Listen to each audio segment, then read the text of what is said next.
I just feel like preaching. Wathi kuya umlayethu walena ngiqala ngawo ngisaqala kushumayela. Kubele yongilosi le. Hallelujah. You know, that's why I feel excited. That's what excites me. I am working on umphimali nomono wende. Kubenje lokho. Amen. Kubenje lokho. Yabona ngihamba kemalanga sesishumayela kanti ishumayelo longathi ihlelekile. Ufuna ubuka exegesis yakho yile kahle ihomiletics ilandela kahle. Ugcina ngalenye ilanga sowubani ngile exegesis ozama kuyeka. Bantu basale bangaka. But njeyalo ngathi ngiyashaya nje ngithi. That's all. Oh, amen. That's what is exciting. Oh, hallelujah. Yeah. Glory to God. Amen. Nginenkumbi yamavesi. Lengicela kumane ngimnike nje wona. Bese sengalefana sisikwela. Ngicela ngibhale ngoba sure no my way to read it, but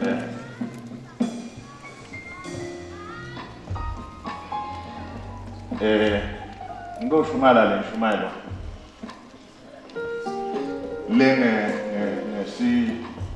ngesingithi ayikahleleki. Hello, ngesingithi ayikahleleki, but ngesiNkulunkulu ihlelekile.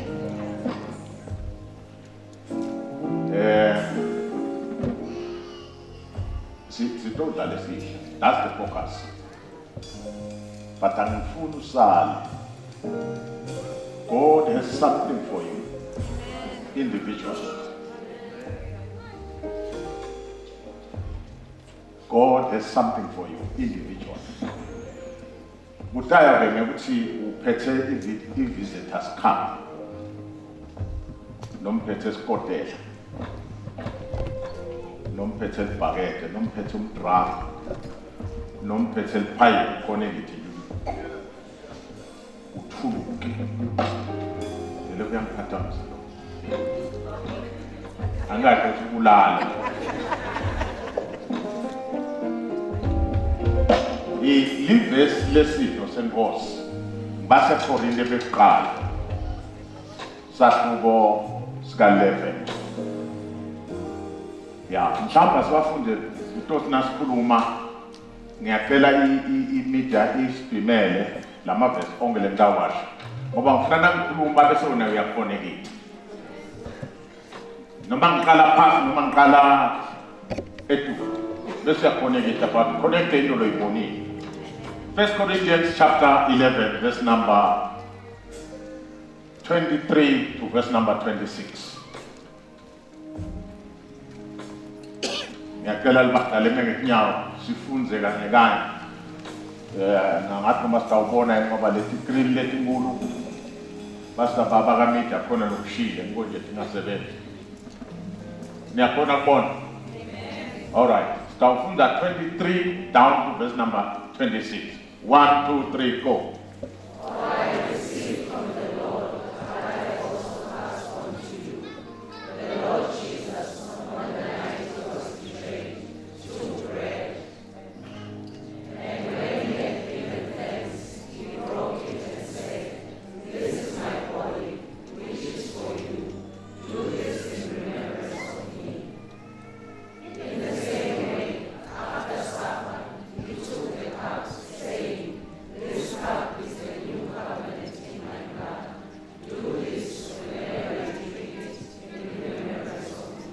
In remembrance of who?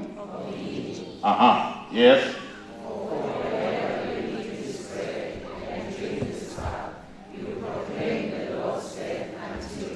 Until he does what? Until he does what? This is what you need to have in your mind. The Lord is coming. lapho sinapha emgcwabeni sisebenzele phrase uyeza ozayo akanakulibala. Praise the Lord. Kela sigijime ke siye kuba seRoma 10. Lapho sifunda ivesi ngelibe linye noma singafunda kumabili 12 na 13.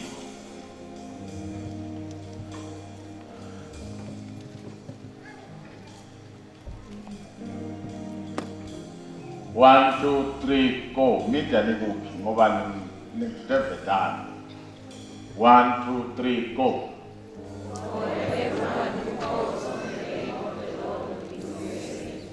Amen.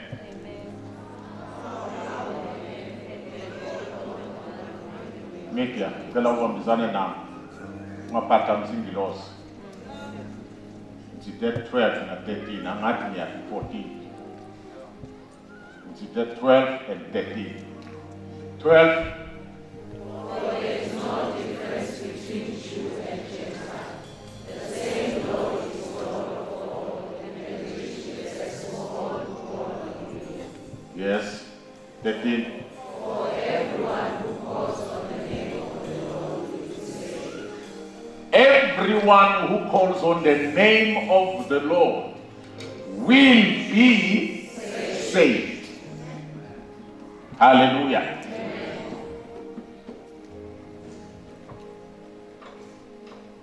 Incwadi ya Genesis 49 asinayidima yona. Mhlawumbe singavela la kuqala emavesi. Asale siveta media Genesis 49. Kale. Then 1, 2, 3, go. Then Jacob called for his sons and said, gather around so I can tell you what you have. That's it. I made a mistake. It's 39.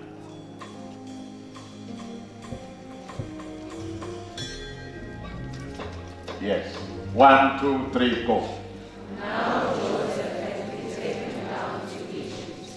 Potiphar, an Egyptian who was one of Pharaoh's officials, a captain of the guard, bought him from the Ishmaelites who had taken him there. Yes. The Lord was with Joseph, so that he prospered, and he lived in the house of his Egyptian master. The Lord was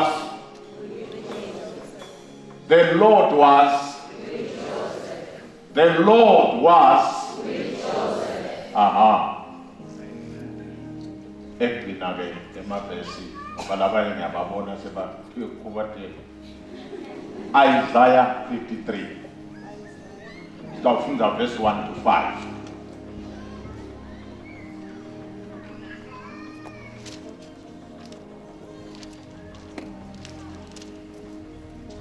Isaiah.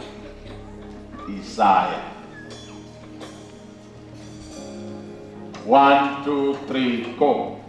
Who has believed our message, and to whom has the arm of the Lord been revealed? He grew up before him like a tender shoot, and like a root out of dry ground. And no beauty or majesty was attracted us to him. Nothing in his appearance that he should desire. He was despised by the rejected and mankind, a man of suffering and familiar with pain, like one from whom people hide their faces. He was despised, and we felt him below his feet. Surely he took up our pain and bore our suffering, yet we considered him punished by God, stricken by him and afflicted. But he was pierced for our transgressions, he was crushed for our iniquities. The punishment that brought us peace was on him, and by his wounds we are healed. Amen. Singamnika idumo letandla simakade.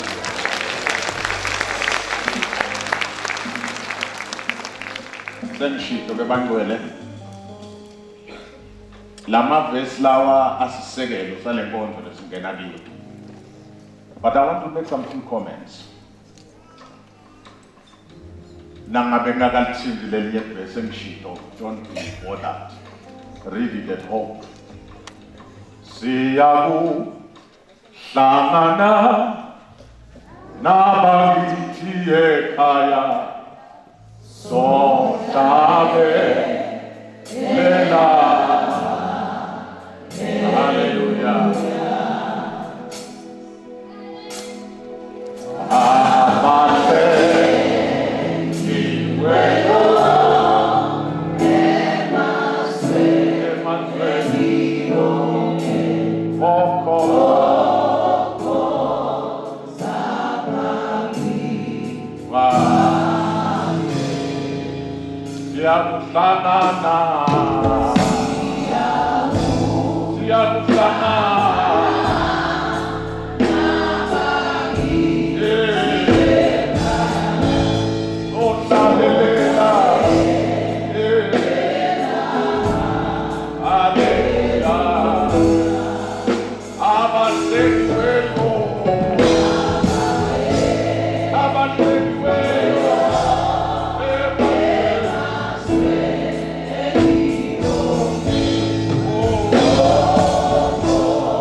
Asikho emhlanganweni wesikole, asikho emhlanganweni wasedini la sisemkhoneni basimakazi. I can assure you God is here and He is here for a purpose. Don't allow this time to pass you by. Just focus to God. Wena. God is here for you and me, but we meet Him individually. Hallelujah. You know what? Let me tell you this. There are people who are going to be healed. Yes, Lord. Sister Kubek, just mark your own position. There's your own position. In position yako si ya matendo wako. Mark your own position.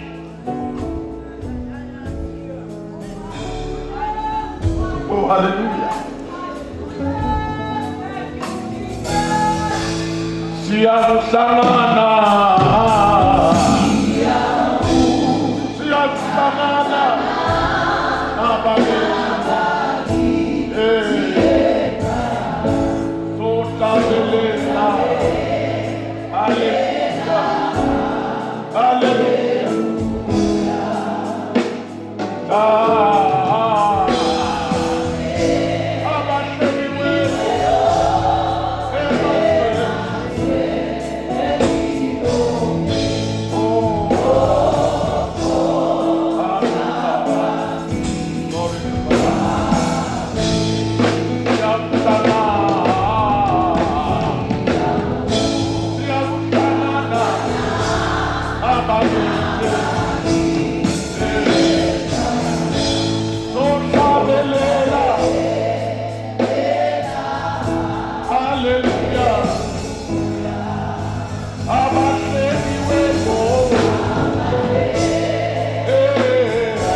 Yeah.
nasitawuhlanganyela lenkonzo lamalanga lawa ngemalanga lapho sibhubha khona umkhosi wePhasika, lapho sibheka indaba yekufa nekuvuka kukaJesu. Ngokomlando weBhayibheli bantwana baka-Israyeli bachithe iminyaka lengekhulu kwa-400 eGibhithe. Kwakuprofethiwe ukuthi kutawuba njalo, kwase kuyenteka. Kodwa kwafika isikhathi sasimakade, ngoba siyafika isikhathi sasimakade. Sefika isikhathi sasimakade, lalela. Kwenteka lokuhlelwe nguye ngempilo yakho. Akunandaba ukuthi bakuloye kangakhi, akunandaba bakhe igobelo olungakanani. Washaya okuhloko wasimakade ngekuphila kwakho. Things change. Kuthi akumemetele namusha, kuthi kunebala sekhale enyembeti letinze nakhala iminyaka, kodwa nasigena kule nkonzo kushaya okuhloko wasimakade ngekuphila kwakho.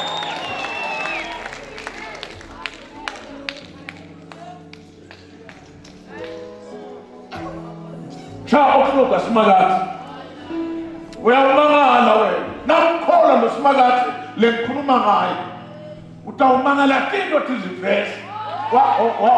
Wabayibona ligede ne-remote washaya lesikhathi sasimakade netinto lebesetibola netinto lebetifile kuba khona i-reverse. Shaya i-reverse, shaya ayamasakalabayo ushaya i-reverse. Basinalebe bakwati bakuhlola ngetikhala basikwendeleni kubani kushaye okuhloko wasimakade. Sengiyadeclare mina akushaye okuhloko wasimakade ngephila kwakho. Akushaye okuhloko wasimakade ngephila kwakho.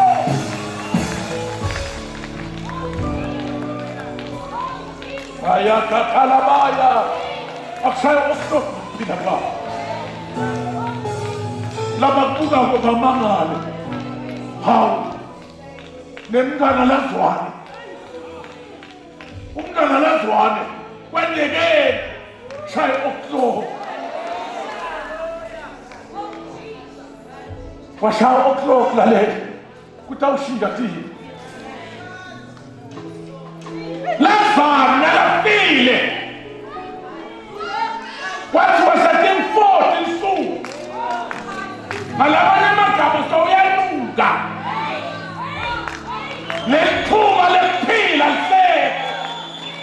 Wasiyavela Jesu, wasiyavela Jesu.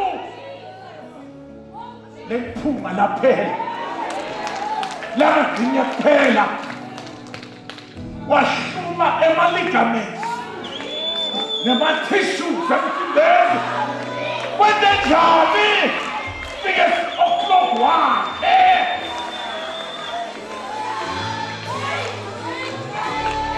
Haleluya, ngivumela memethele kunebantu la sowushayile okuhloko wakho, shayile okuhloko wakho. Qiniso sowukhalile mane bowungati wena ukuthi lesinyembeti takho betingaveli phasi. Kunetingilozi ayabasa betikhangitela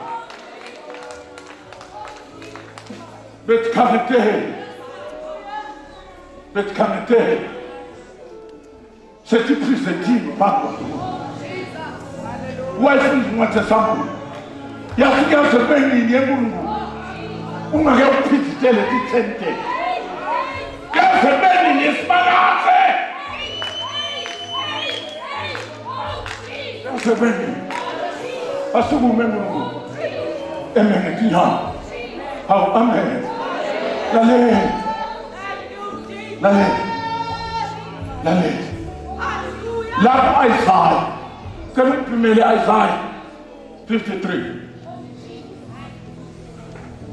kuthiwa who has believed our message and to who has the arm of the Lord been revealed.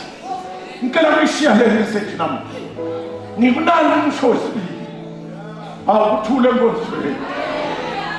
Who has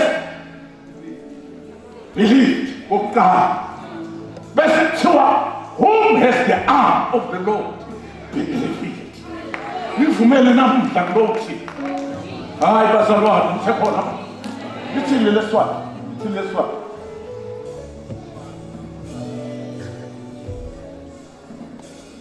ngubani lo wakholwa ngumbiko wethu wona umkhono wasimakathe wembulwa bani nako lekufuna hayi ngomemethela namhla mngane wasekhaya likhona bakhona ngizangishiye le message namhla le mbiko kodwa ngikunalo umusho wesibili lothi wona umkhono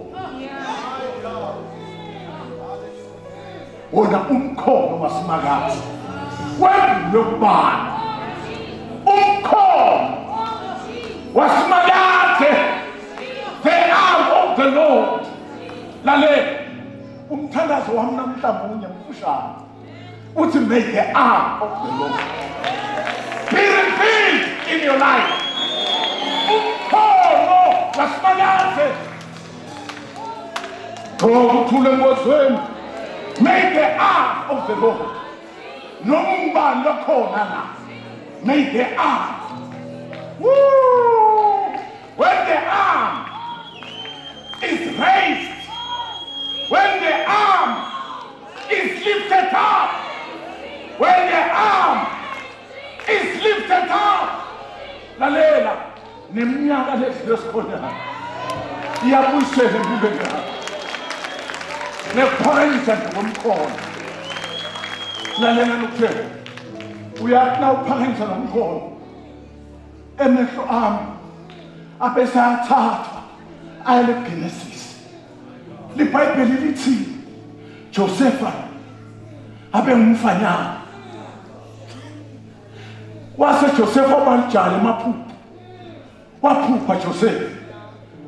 Lalela wasinakashayisha namaphupho akhe ngelishwa bekathi wena uwatshela bomnakabo akabantu bomnakabo batawuvelana naye akabantu bomnakabo batamkhuthaza kodwa bomnakabo baguquka babatitsi. Kodwa lalela noma bangaguquka babatitsi baphakama nje umkhono waphakama nje umkhono. Hey, amahliya ivande nishoke bazalwane waphakama umkhono. Buka la wathi ukuphakama iBhayibheli lithi bomnakabo bamkhuluma kabi. Phela ukhulunywa kabi wakhalifle demon lathi kwakho uthi uyabamba kuphunyuka uthi uyathinta ngohlobo. Kodwa uJosefa akuzange kuhloke ngoba umkhono wasimakathe waphakama tinhlebo tikhona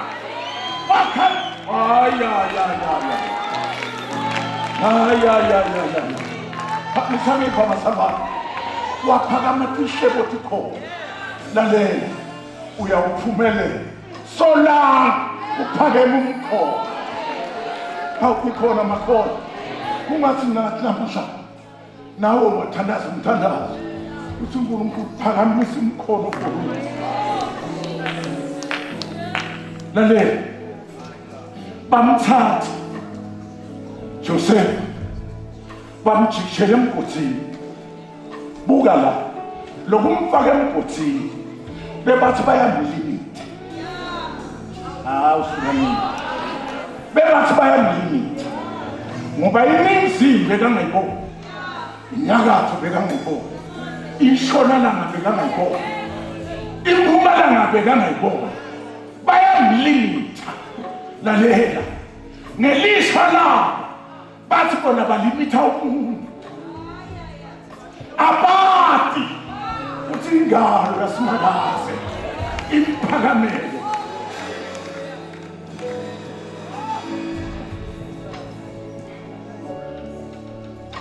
Buka la, kwefika lapha khishwa khona ngakothi bamthengisa, bacabanga ukuthi bayamlahla, bafuna ukukhohlwe manje. Hebazalwane, you may not know, you may not realize ukuthi kunabantu who don't see any good in you, people who don't wish any good for you. Bemva nje masababona wena bangakhasilela kanti abathi ukuthi Nkosi yami umkhona. Bukela nabamthengisa senshi bemaqama sibaqetha naye angathi bendeni kuwe kodwa ngesiqiniseko sikhona labakwendiki kukhona lebakuke ngeliso kwangathi ngabe kuyaphela ngawo mane kunemfihlakalo lo mkhona nawuphakama awubona ngalamehlo lamthu awubona ngalamehlo la physical waphakama umkhono waNkulunkulu bacabanga bona ukuthi baqedile ngayo lalela bacabanga ukuthi bavalile njengoba bakhona labavalele niyangeva bakhona bakhona labavalele labanye lamkhathini wethu kunetinto ngabo tabo letafaka esihlahleni kwavula nje isihlahla tafaka nasikhula lesihlahla kukhula nje ingadakanga babheke lokho bathi nje umntana kaNkulunkulu kwaphakama le ngalo hawu amen kwaphakama le ngalo lo lebaqaba kusibakhethile ngayo wefika le phambili wathena ngiphothile ngithithe lemva bebaqaba ngathi bamlimitha bayavala nokumfaka ugodini la nabamthengisa baqaba ngathi bayamlahla baqisha umlando ngayo ngoba kanophinde kabona kahle nakathengiswa kaPhothifa lesihunzahunza sakaPhothifa samhalela lalela kwenekani lapho nase simfana yana kansini nami athi Joseph akha lo mfana kabantu ufuna kuqeda liphupho Joseph ufuna kuqeda liphupho lalela liphupho uziphupho lakhe lifezakale amen.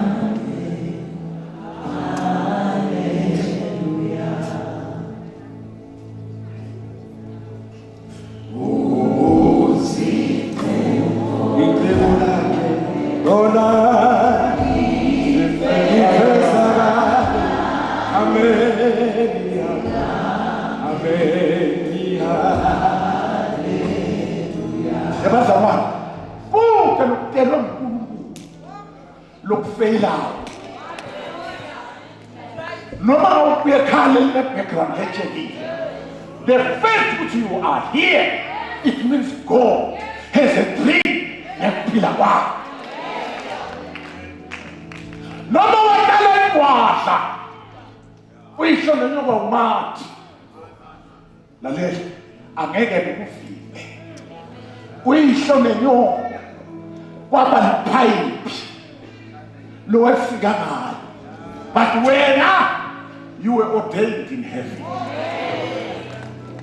No matter rape, the circumstance is not right. The situation is not good. But when you are good. Kunephupho nakho. Kunephupho. Uthi ke lo mfana wami lapha asisufa sigwele kodwa sife sesi-empty. Ungamangala yini ugeje ingoti, ugeje umloba naloba, kunanaliphupho. Laba bagane madoda abatshela siba useless. Lalela, that's a human interpretation. But listen, this is treasure to me.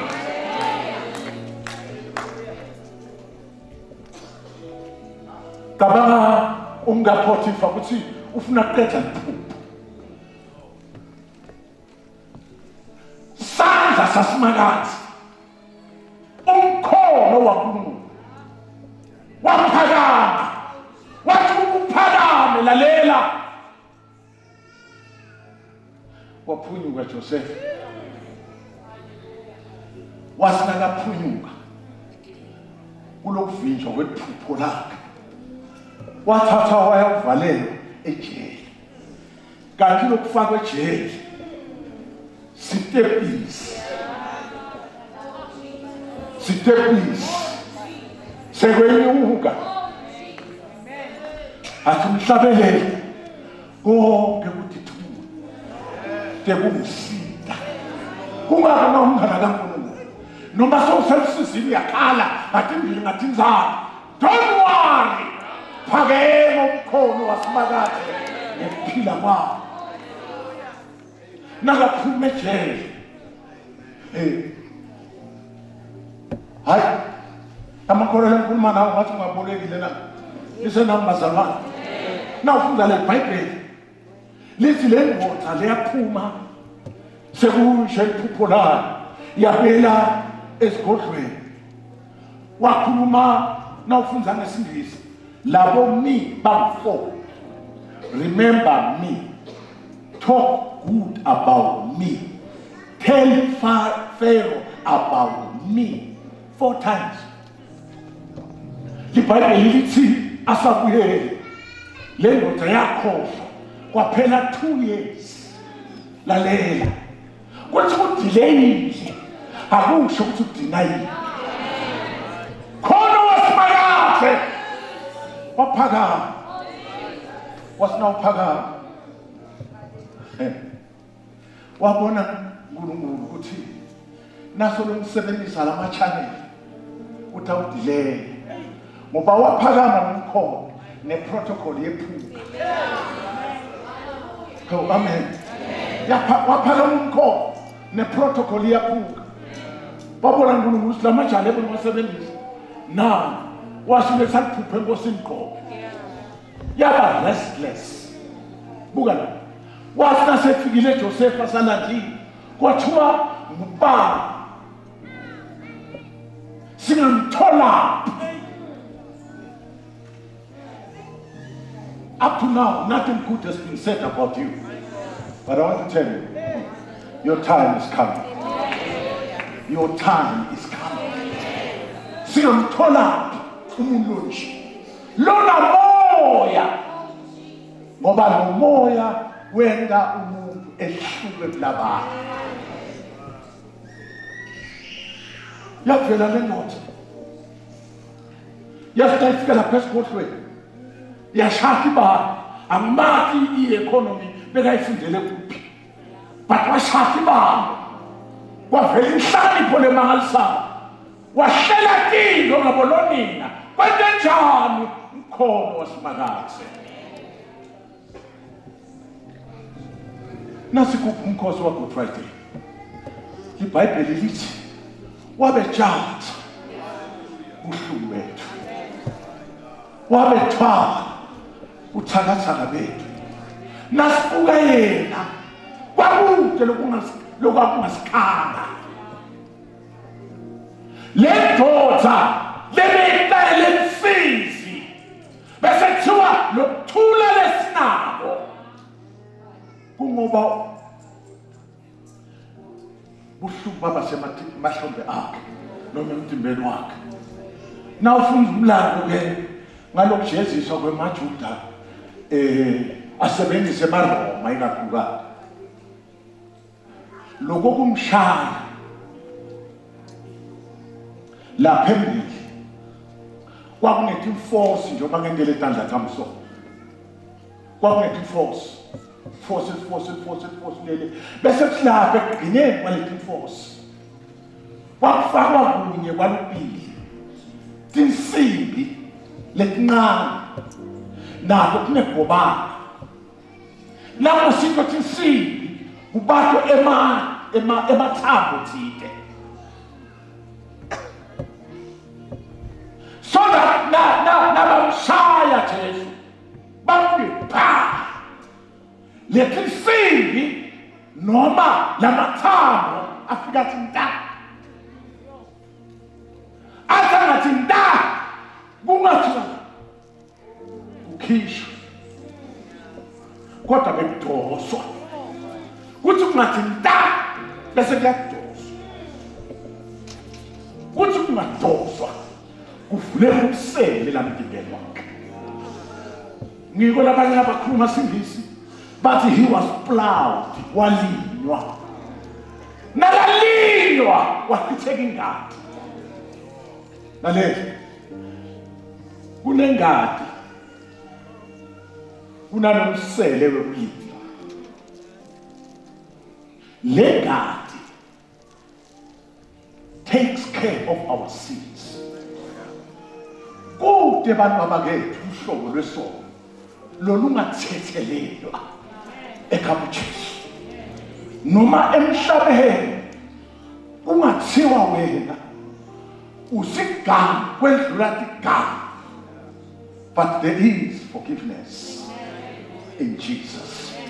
Igama yamuntu umkhono wasimakazi wena uthi wena noma ngabe umubi kangakanani ufuke ugome uthi welcome welcome welcome welcome welcome basale bakhomba abantu basibona wakhiphatisa tabantu afike Jesu wathi welcome uthi wena mthakathi uphethe abantu kulesikhothi sakithi afike uNkulunkulu athi welcome uthi wena udle kahle embuso kunema projects lemindle basale bakhuluma basola kodwa ungaziyekelela nakuyo athi welcome let God ithethelana lokwehlobo lwesono oh bantu abakethu ngicela ukutshela angishumela kule ndaba nasengenda simeko kwetalonyesisi umakoti empeleni kanti ngihamba nalabanye bekhakhaka wathi mfundisi mina ngakhiphathiswa uyahamba athi sikhava lenzaba ethi ngikhiphe isisu lakhaya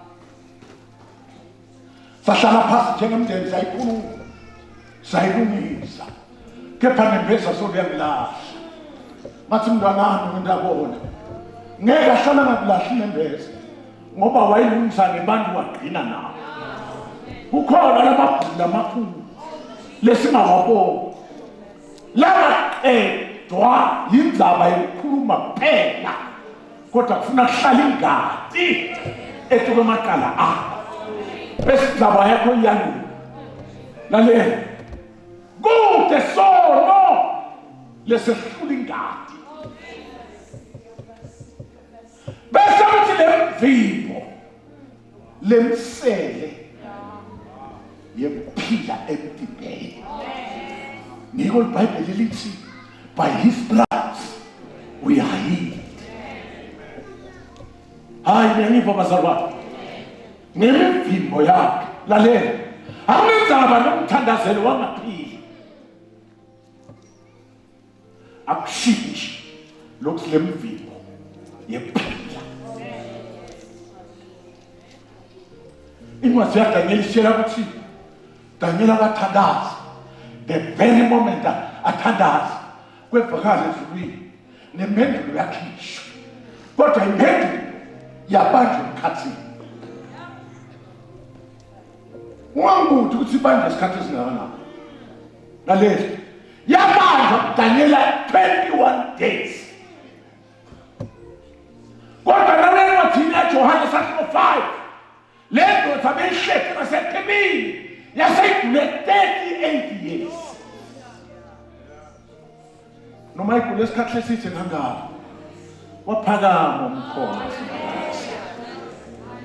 wathi kukuphakame lo mkhono kwefika Jesu wasinake fika wathi uyathanda ukuphila la yasile ndoda nami nalitayisa leqhibi ngoba nase uhlupheke kakhulu ugcina ungasakulandeli isitilo lapha uthi uyathanda ukuphila na yabona khona gula ukuze kudle ingqondo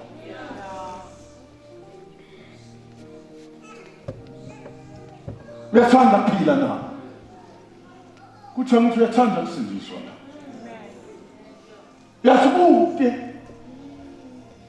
nakutanyatanyiswa ngenxa yesimo sami sekhubateka nami simfuna kungena bajamba kuqala kunabo ngoba sokuphakeme umkhono wasimakathe lalela yaphuka iprotocol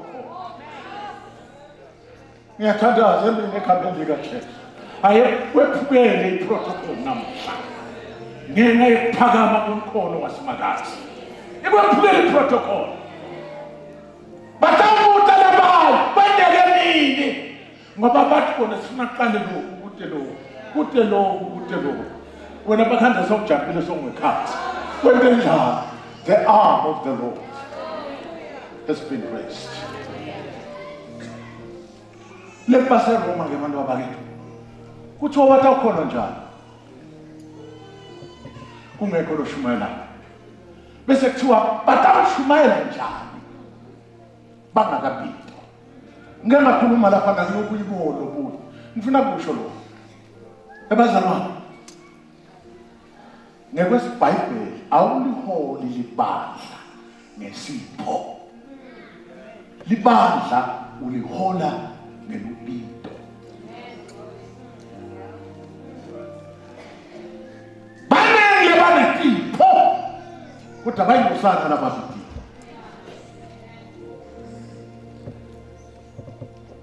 Bese verse 13 uthi laba ubita ligama lasimakathi bayakusizisa. Ngifuna kugcina ngamagama lawo.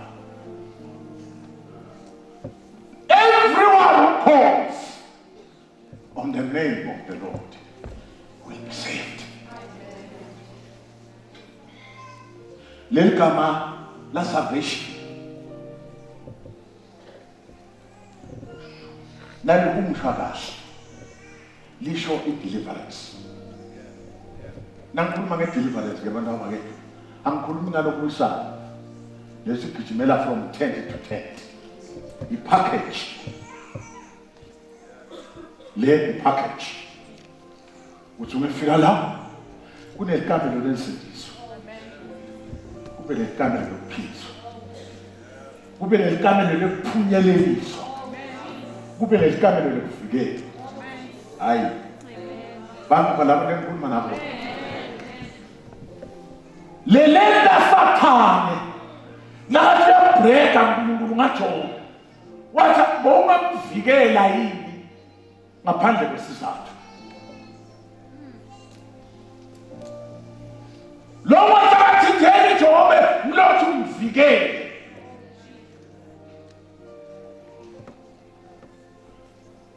It's a package. Kunalabadinga nje kulondolozo. Kube nelikamelo emntwana esekhaya lesupply.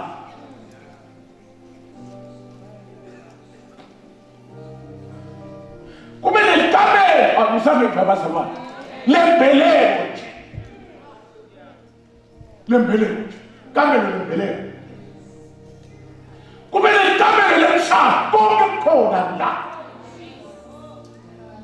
Deliverance. Akusinje lokuphuma emadimoni nabo kukhona. Manje si-conscious ngalokuphuma phasa emadimoni ngelishwa siphuma phasa emadimoni ungenamalanga. Nanamhla selayini le-deliverance. Nakusasa selayini le-deliverance. And sicabanga ukuthi sengane ngemasha. Hayi ukuze uphume emashweni decide wena. Uyathi uma decide ngakabe washotanza uthi ngiyaphuma namuhla.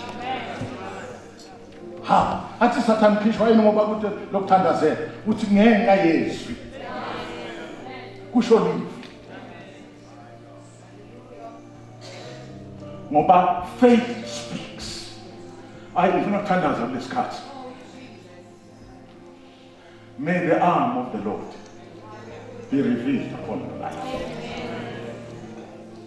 It doesn't matter what situation you're faced with. I am moving out smart. Because I'm may the arm of the Lord be revealed upon your life. May the arm, now we must pray. It's may the arm of the Lord be revealed upon your life. Kunebantu lapha Sathane ubaphuma etinyawo netandla. Now uphuma etandla you are limited. Now uphuma etinyawo ulimitwa movement. Now uphuma etandla ugcina production. Angami. Now uphuma etinyawo uba limited. But now uphuma etandla ungishise production. Lalela ngitshela. Ngifuna ubamba nakumehluko sengidawuthandaza. Lokuphakama kwengane goes beyond breakthrough. Because breakthrough is for a moment. But it ushers you with favor. Favor goes with you. Wherever you go with God's favor. Lala phebe bathi mbawena. Because the arm of the Lord has been revealed.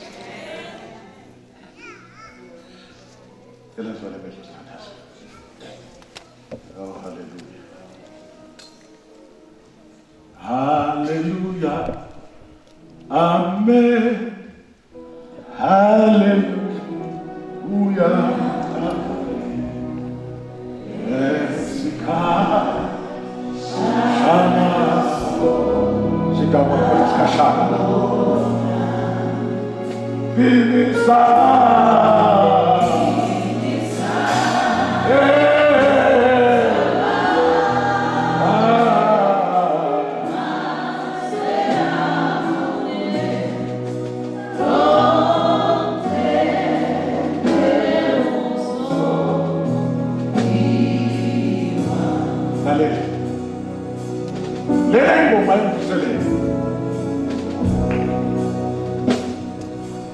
This is the song of revival. Reminding us, encouraging us, the King of Zion is coming. But he's coming for those who are his at this time. How to become his? By simply surrendering your life to him. Kumele mthandaze nawo. Nakamkhona lapho mfundisi ngiyamzinga Jesu. Zala imba ngemva kwendlela. Kodwa namhlaliso lami yakho. Nawukhona phakathi sesandla sakho. Uthi Jesu naye yaphila. Ufuna kuthandaza na. Ungedlula lesibusiso. Khona lo njalo na. Sokubekela phambili. Esikhashana sitaba khona. Kulesikhashana wena nokholo qinisela. Wena noma yakho mfumo uJesu abe inkosi ekuphileni kwakho. Khona lo njalo athi Jesu naye yaphila. Ngesazi indaba sekhaya lapha awumanyiswa ukugula liphakathi lapha. Khona lo njalo ungakehluli egameni likayo. Ungasasa phambi kwesandla sakho sibonakala. Praise the Lord. Yasibona sandla mfana wami mu. God bless you. Ukhona nomunye na. Ukhona nomunye na. Sinakuthandaza. Bakamsa mesaba. Ya, thatha wethu inkosi ibusise nawe. Ukhona umuntu. Ukhona umuntu na. Sinakuthandaza manje. Ngijimantela ngaphambili ngibeke tanda. Sibusise. Le papu tanda le. Ngijimantela ngaphambili. Yes.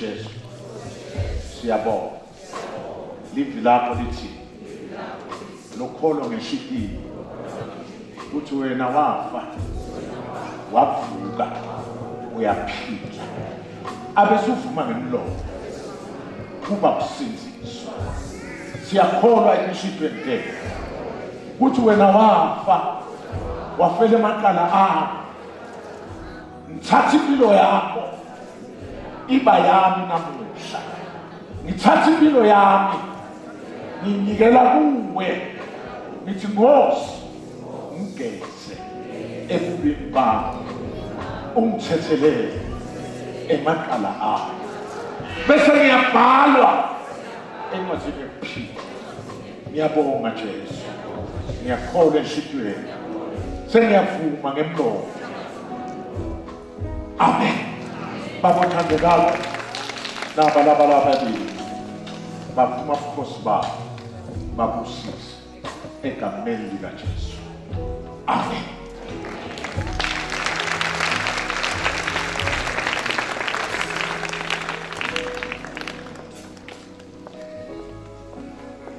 iBhayibheli lasiqale khona kufunza nebusuku uJesu lakhashela ngamo wathatha singa wasihlephula.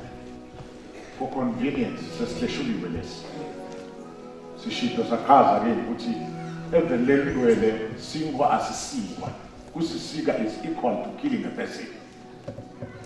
Now when we pray here asithandazeli ukuthi sithabusise lesinga siyasiridima siyasihlenga. Angizabanye basebenzisa imithi kuze bathole ikhundla lemisebenzini akubhakwana. So siyakuridima lokhu sikusebenzisela ipurpose yaNkulunkulu ephakeme. Sisathathale. In your heart pray. Make me worthy of the blood. Make me worthy of the pain you underwent. May I be healed by your stripes. Babothandekako nasilesitsha sesiyasibusisa sisangena kwenkonzo sicela kungena nawe Nkosi, akungabi mkhuba, akungabi injayelo, kepha Nkosi akube umthakazo etinhliziyweni tethu. Sifuna kuphuma kule ndzawo sifumbethe amagugu ethu lavela kuwe ngekwetithiwo tethu egameni likaJesu Kristu. Amen.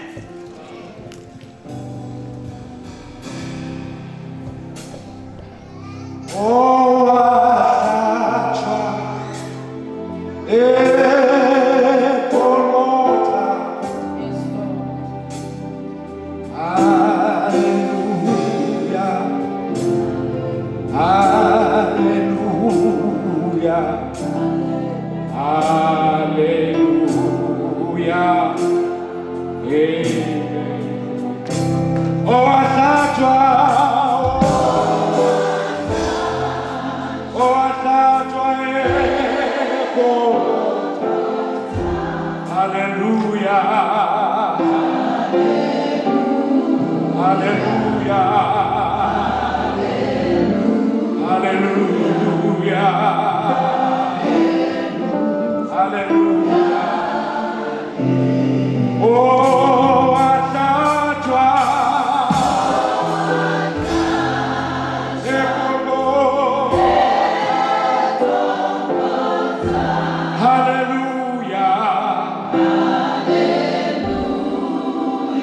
Hallelujah. Hallelujah. Hallelujah. Ngisaqhubeka ngithatha lesinkwa iBhayibheli lithi ngalomnjalo wathatha inzebe nayo wayibusisa washo uthi lena ingadi yami lethululelwe labaningi ukuthethelela wedolo. Siyabonga Nkosi ukuthi umhlaba uvelele ngekuletha isipho lenemandla. Ema-researchers abuke ama-outbreaks na-new phenomenons, but kude labaphenya likhambi lesono. Kepha wena ngemusa wendile Nkosi ukuthi ingadi yakho ibe sigezo ebubini. Yenda lowo musa nanamuhla egameni likaJesu Kristu. Amen.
Thank you, worship team.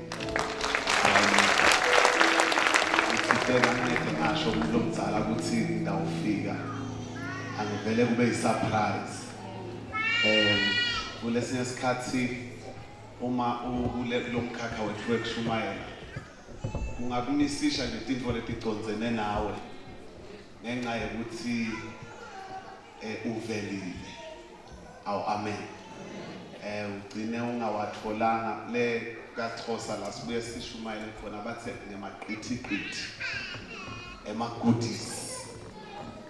Ugcina ubuyele emuva ungatholanga emaqithiqithi asezulwini just because ufike ulinzelwe kanti namhla ngibhekto emukela nje into receiver livile Nkosi lithi lolo refresher labanye naye shall also be refreshed. So nami it's my refreshing moment, and I must say, ngibusisekile kakhulu babe. I'm really refreshed. And I do believe that I needed this word. Amen. Somewhere, somehow, empilweni yakho uyakudinga lokubona sandla saNkulunkulu. Mhlawumbe ngithandaza nje ngathandaza ngelivesi leli Exodus chapter number 3. Exodus chapter number 3. The 19th verse. The 19th verse. Amen. Njengalokhu-ke besashilo babe ngokamagagula sibo KW khulekani igama kuyimfokoto lenkulu bazalwane mbamba to be with you. Let's read. Ukhona losifundzelayo. Okay, ningafunza, but I know that the king of Egypt will not let you go unless a mighty hand compels you. Kunetintfo letitenda bofaro in our lives.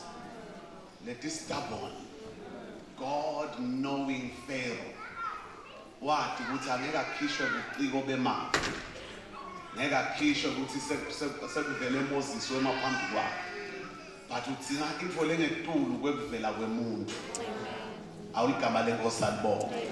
So even as we commission you out of this place this morning, I pray ukuthi sandla saNkulunkulu. Oh, I wish I had 3 people abangayibamba lento. Thandazela ukuthi sandla saNkulunkulu. Sikhophele sipushe away nanoma yini that stands endleleni yakho naNkulunkulu. Uma silithatha lelivi as it is, uma silikholwa as the man of God delivered it, believe me, you akukho lutho lolitawuma endleleni yakho. I'm sitting down there, I'm like, this kind of a word, lithinga nje emakholwa phela. Lithinga in not just emakholwa la sonsa, but believing believers. Emakholwa la kholwa, emakholwa lena njani bazalwane? La kholwa. So if you believe, please stand on your feet. And I want you to take this word with you. What they would say, this mighty hand of God will compel noma yini. As we pray, this mighty hand of God that has been revealed, that has been raised, a pillar will compel noma yini. Out of this service, I pray because whosoever the Son sets free, impela so ngiyathandaza ukuthi noma ngabe tintfo letiqinzentela ekungabonakalini, noma ngabe tintfo letiqinzentela kwi-public eye, but phumela ngaphandle unalesibindi sekuthi the mighty hand of God, as the word of God came with power, the mighty hand of God has been raised on my behalf. The mighty hand of God has been released over my life, and it compels kwasani akukho lutho lolungakwati kumela the mighty hand of God. And the 20th verse, and so I will stretch up my hand and I will strike the Egyptians with all the wonders that I will perform among them. After that, he will let you go. After that, he will let you go. Gulungulu will reveal himself as you take him at his word. He will reveal himself in your family, in every sphere of your life. Just believe. And if you believe, shout, I believe. I believe. Gracious Heavenly Father, we just want to thank you. Thank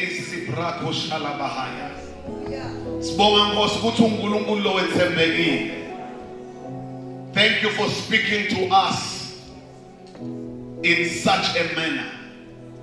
Mbamba Nkosi ungibabe nosatiko. Wathi Nkosi netintfo lesingadadi ngathi. Ingako ubonile kudla lokusifanele namuhla. Waphindze wasiniketa le privilege yekuphatheka esidlweni sakho. Siyakholwa Nkosi ukuthi ingalo yakho yambuliwe kithi and itawubonwa abantu bonke. Isaiah 40 uthi Nkosi inkhatimulo yakho shall be seen by all men.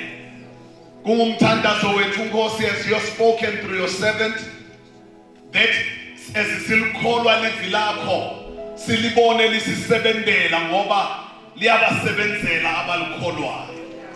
Siyalukholwa Nkosi ukuthi lingiko lelithi lingiko, and it indeed carries the life of what it says. Siyathandaza Nkosi uthethi kwalelidwala wena wakha libandla lakho wathi nemasanga esihogo ngeke alehlule libandla lakho. Ngiyathandaza Nkosi fona libandla lakho lifa lakho leli nkulunkulu. Ngiyathandaza, I commend them to you. I commend them to the word of your grace. Livi lakho lithe the word of your grace is able to build us up and give us an inheritance among the sanctified. Nkulunkulu wethu longcwele sigijima sishishimba nalo livi lakho ngoba lithwele i-authority lesekugcineni ekuphileni kwethu. Babe wethu lonemandla wonke, siyakholwa Nkosi ukuthi uma lithi ngengadi yakho tono tethu tihlandiwe tathethelelwa, siyakholwa ukuthi nasiphuma la sihamba kuko lokuthethelelwa kwetono. Malivi lakho lithe Nkosi ngemivimbo yakho tifo tethu taphiliswa, siyakholwa Nkosi ukuthi masiphuma la sihamba kuko lokuphila. Babe wethu lonemandla wonke, wadala ngale ekuqaleni, dala ngalo nasekuphileni kwethu namanje egameni likaKristu Jesu. Divede Nkosi uphakamise bukhulu nebuhle bakho phakathi kwethu, usende sibe ngokonke lothi singiko, kungabi khona lutho lolungakwati kumendleleni yethu nekufezakaliswa kwelicebo lakho ngempilo yethu. In the mighty name of Jesus, bantwana bakho Nkosi bakukhonda bakumoya, bakukhonda bakhululekile, for the Lord is spirit, and where the spirit of the Lord is, there is liberty. Babe wethu longcwele, we give you all the glory, we give you all the praise. Alisebenzele empilweni tethu livi lakho Nkosi, qhubeke ngathi ngalo Nkosi, usiphilise usiphelelise kuwe, kube ludumo kuwe now and forevermore. Amen and amen.